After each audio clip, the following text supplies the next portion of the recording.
taking down that zombie was a big mistake, because this zombie is a boomer zombie, which can respawn the other zombies and allow the second wave to go through. At the moment, I didn't realize that was a boomer shit, zombie they keep until I started coming. reviving them. Yeah, Will got that respawn. Look at him.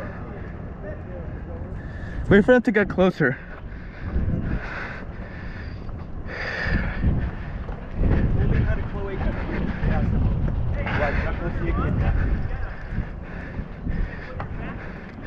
Oh wait, we just can't kill that one guy.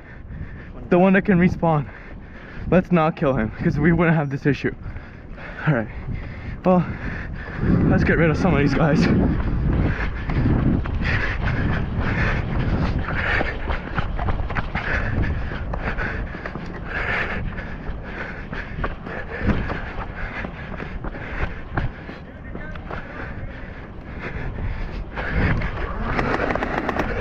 You're out.